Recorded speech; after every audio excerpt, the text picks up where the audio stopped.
Hello, I'm Beverly O'Connor. Normally I bring you the news on Australian Network, but in the next half hour you're going to meet a man who has a devoted following across India and indeed around the world. Jagi Vasudev, known simply as Sadhguru, the founder of the Isha Foundation, a non-religious, non-profit public service organisation that is operated by 2 million volunteers across 150 cities, but headquartered at the base of the Velangiri Mountains in southern India. While yoga and meditation are at the core of his teachings to promote individual growth, the work of the foundation covers conservation, education and health. And you'll find him astonishingly pragmatic on a range of very modern-day problems. Let's meet Sadhguru.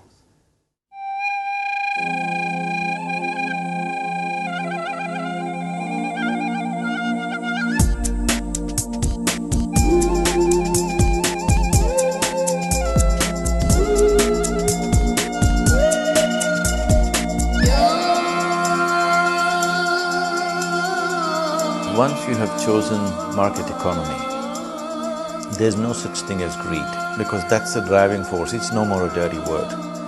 So, as long as somebody is earning by legitimate means and he's paying his taxes, he drives a gold-plated Rolls Royce, it's not your business.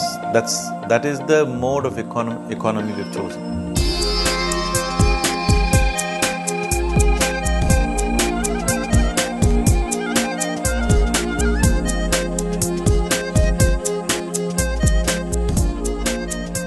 The struggle on the planet is essentially not between good and evil. The struggle on the planet is essentially between your belief versus my belief. One man's belief versus another man's belief is the fight all the time, not between good and evil. Whoever wins identifies himself as good. Whoever loses is obviously bad because he doesn't live to speak.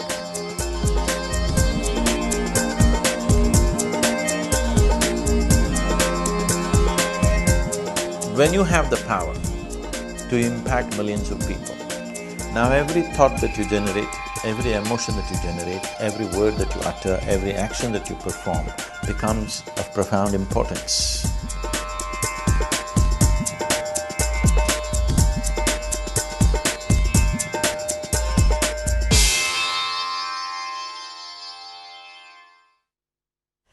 Sadhguru, welcome to Australia. Lovely to have you with us. One of the talks that you're going to give is around new generation, new leadership, and I'm interested because Asia is so absolutely poised to be the new force, particularly economically.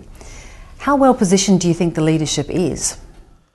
I think one reason why Asia is now poised and not before is mainly because of lack of leadership, I would say. When I say leadership has to be on many tiers of society. Generally in Asia, particularly in India, it is still a situation where if a good leader comes up, instead of reinforcing his position, people will tend to worship him as if he came from elsewhere. So, building leadership in all tiers of the society is a very important aspect if we really want to grab the economic possibility in front of us. For me, the economic possibility does not mean soaring stock markets or limousines on the street. For me, what it means is there are 400 million people who have not eaten well, yet they'll get to eat well, there'll be food on their plate. That's what it means to me. And that's such a critical point, because you have these masses of still people living in poverty, but you've got this rising middle class that is really controlling potentially how the country evolves. The thing is, those who are below the poverty line are beginning to move above. That's the important thing. See, nobody can have economic prosperity, whether they're willing or not willing. Without sharing it, there cannot be economic prosperity. If it happens consciously, it would be wonderful, but whether you're conscious of it or not, invariably you will share. You cannot help it. I'm still interested though whether you're saying the leadership is ready, but in fact it seems to be the economic drivers that are propelling the country, India and China, and that there isn't a great tradition of leadership because it hasn't evolved over many, many years. Yes, it is very important that we evolve leadership. Right now, As opportunities come, people are filling the slot rather than preparing the people for the opportunity that is to come. So definitely there's a lot of work to be done on developing leadership. When we say leadership, always people will think Prime Minister, Chief Minister on that level. No, I mean leadership in the society at various levels. We've seen mass anti-corruption rallies in India of late. How strong is that movement and how effective do you think it is really going to be to make changes? Definitely in terms of bringing focus and awareness, it's a big thing.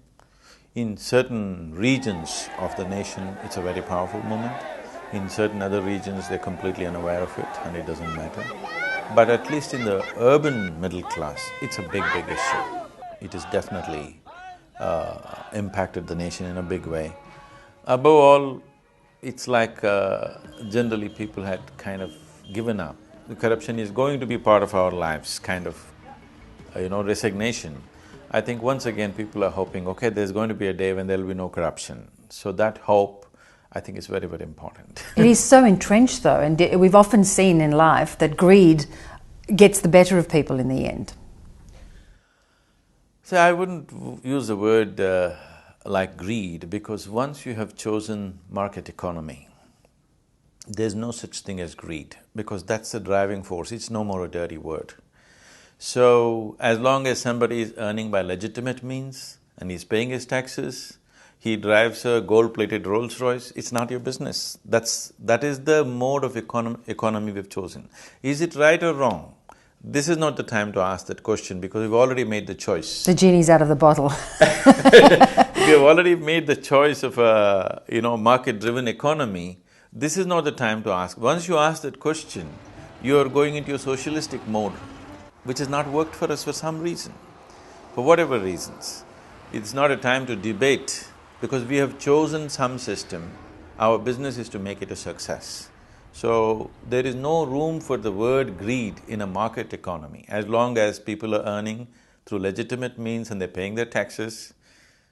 I guess I come back to the point though, you're right, if you separate the word greed, the economy is driving forward without the foundations where corruption has been so endemic. So, again, something is running ahead of you, so to speak, with corruption still so much part of that society. To activate the natural intrinsic need within a human being to share. That is where the spiritual movements and other things come in place. You can't do it through the economic system. Economic system is designed just to drive and grow. So, for a human being to decide, say everybody wants to share, the question is only, what is his identity? If he's identified only with his family, he shares only with his family. If he's identified with his community, he shares with the community. If he identifies with a nation, he shares with the nation. If he's identified with the whole humanity, he shares with the whole humanity. So enlarging that identity in a human being is the work of the spiritual movements. So if an individual person's identity is enlarged to the whole humanity or to all life on this planet, naturally he will share. So we have to enlarge that identity from being very narrow, we have to make it universal. So when you look around the world at the moment with all the economic problems it's having and then this emerging powerhouse in India and China, how well connected do you think we are to our spirituality? See, the spiritual process has nothing to do with what's happening around us. It's about what's happening within us. So right now, this is a basic mistake that societies have done, that what's happening within us today is largely decided by what's happening around us. But it should be the other way. It's the human consciousness which should decide the situations, the human societies and the world. But unfortunately, outside situations are deciding human consciousness. Because we have done substantial work on the outside, we have not done any work on the inside. So we have engineered the world the way we want it, but we are yet to engineer human beings the way we want ourselves to be. So what right now I am offering is just this, it's inner engineering. To engineer yourself the way you want to be. Everything around you has happened, but nothing within you has happened. And it's very hard to sometimes control the external, but I'm also interested in your thoughts about the cultural imperatives, because you've got this very Western entrenched system through the United States, Australia and Europe, and then you've got these rising powerhouses who are very, very different, India and China. So how do we bring together those cultural differences in a cohesive way? So I think that it's only because people are so different the world is worth living in. If all of us were same, it wouldn't be. It would be a very drab world. I wouldn't travel to Australia if it was not different from India, isn't it? Yeah. So we are always looking at cultural differences with a certain apprehension, because there is a history of people identifying every difference as a discriminatory process. It's the differences which makes this world exuberant. It is the differences that you and me are different, that's what makes worthwhile sitting here and talking, isn't it? If everybody was same, all the people on the planet were same, it would be a very horribly boring planet. So it's wonderful that different people operate different ways, different people think different ways. It's really nice it's that way. It is not a threatening process, it is a learning process for everybody. It is time that people are educated to trust something that doesn't look like them, doesn't feel like them, it's different. So with this apprehension, we have, obliterated many species upon this planet, thinking this insect is dangerous. That insect is actually taking care of our life, really. Yes, the whole system.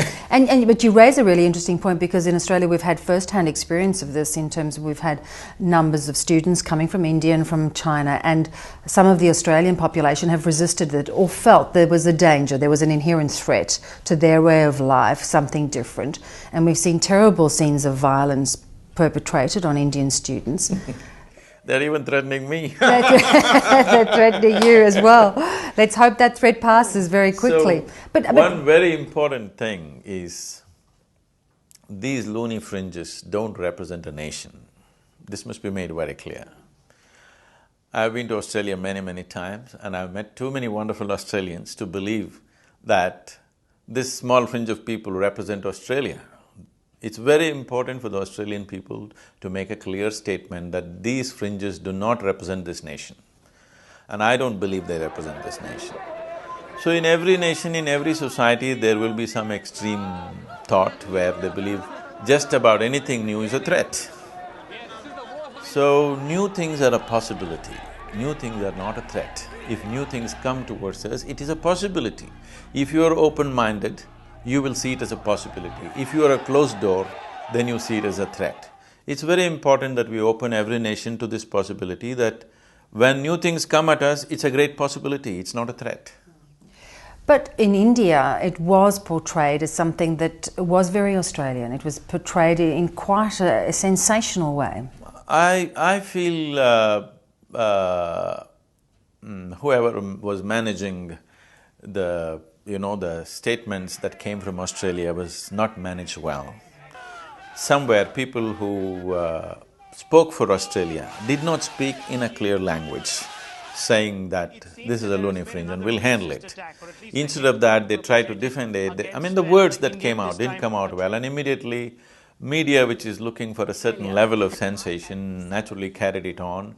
And when you see pictures of somebody battered up and when blood is seen, immediately there's reaction in the people. But I don't think that is the feeling of people who have travelled and seen. It is… So you don't feel it did lasting damage to the relationship? No, it is not a lasting damage, but definitely people have a certain apprehension about sending their boys and girls to Australia, but still they are sending. That means it's not big enough to stop that. In terms… let's talk about the media for a moment though, because I'm interested in your views on how the media plays out in this era of 15 minutes of fame, people wanting to be part of the media. For you as a communicator, do you view that with concern? Definitely it's a concern, because when you have the power to shape people's opinion, I think it should be conducted in a responsible manner. When you have been given this access into every home, see, somebody said, "A knock and it shall open." You are somebody, without knocking, doors open for you. That is media, isn't it? Yes. Without knocking on anybody's door, you go and sit in their sitting room or wherever. These days, you're in the bedroom also. Unfortunately. So when you have such an excess and when you have the power to shape people's opinions and ideas, I feel it must be conducted more responsibly than the way it's conducted right now. But it seems as if, again, it's this chicken and egg. Is it the media's responsibility, or is it what the public are demanding in this information age where everything is so accessible? People have their iPhones and in a way dictate to the media how things will play out. See, definitely there's a commercial aspect to the media, so they will try to pander to the market. But still, media is more than a piece of the market. Media is more than a commercial establishment. Media is one of the pillars of a democratic society. So media should not forget that it is a part of a democratic process, not just a business. Yes, it is a business today. You have to take care of that end too. For that you have the commercial segment. But you are an important pillar of a democratic society, and that's a responsibility that you have to dispense with certain care. Now, you yourself, you talked about threats against yourself, but I mean, as a communicator, as somebody spreading a message, you have opposition to what you do sometimes. How do you counter that? How do you approach that in your daily life? I include the opposition. I don't see anybody's opposition. I only see people, some people understand what I say, some people have not understood. So if they do not understand, I put the onus on myself that I have not been able to make them understand, so I do everything to see that they understand. So I don't see any opposition in the world. So, well, I mean, when we look at the world and we look at the various crises that are playing out, whether it's Afghanistan, whether it's the war on terror, whether it is the global economic crises, it's sometimes a world that you look at and you do find it hard to believe that there is a lot of hope. See, once again, Afghanistan and war on terror, to mention just the two, or Iraq or whatever, I feel these situations have been terribly mishandled by people who do not understand other people. People who are living in their own fortresses and do not understand what's outside. Yes, certain bad things have been done, it need to be corrected, but it could have been done gently. It's like, instead of using a surgeon's scalpel, you're using a butcher's, knife, yes. Yes, I think it's been badly mishandled. Instead of handling it in a very precise way, it's like you've given an enormous publicity to terror, a tremendous publicity where terror is a relevant force today in the world, rather than being a small fringe. But how would you have handled it differently? It could have definitely been handled differently. After the 9/11 attacks? Yes. How Where would you… it could have been handled precisely. Instead of, uniformed men going as armies, they could have handled it. Right now they're learning to handle it better. But that reaction, I think, was more to please the local, voting community or whatever, I don't know what. But I think it's more happen in reaction rather than handling it in a sensible way, because you only enlarged your enemy, you did not diminish them. You made them much, much bigger than what they were. How do you… and when you look at the political scene, so many countries, we see it in Australia, we see it in Europe, we see it in the US, where your local domestic political constituency is so important, and it can be really become in the grip of, as you say, that sort of fringe. How do politicians fight that wave? Yes, that is a bane of democracy, that you don't always get to do the wisest thing. You you tend to do what's popular, for which we always pay a price. It's a terrible price right now. What was a small enemy has become a worldwide enemy. I'm hearing a lot from you about personal responsibility though, individual responsibility. How critical is that in terms of making those changes? See, ultimately as human actions or human thought or human emotions come, it is only individual responsibility which can permeate into social action or into international action.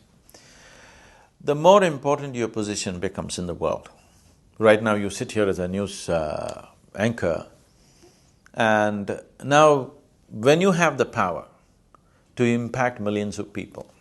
Now every thought that you generate, every emotion that you generate, every word that you utter, every action that you perform becomes of profound importance. So what I am saying is, if you were an ant, you could walk upon everybody. If you become an elephant, then you have to walk carefully.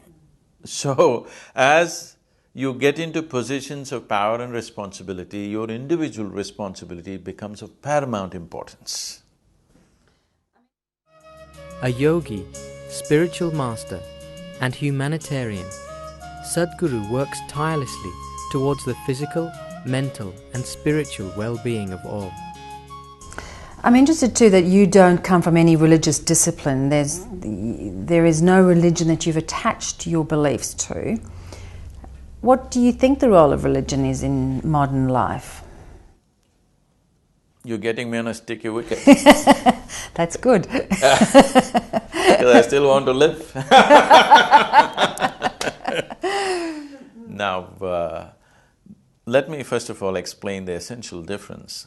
The essential difference between spiritual process, as we recognize, because the word spirit is usually connected with religion, so let me create the necessary distinction.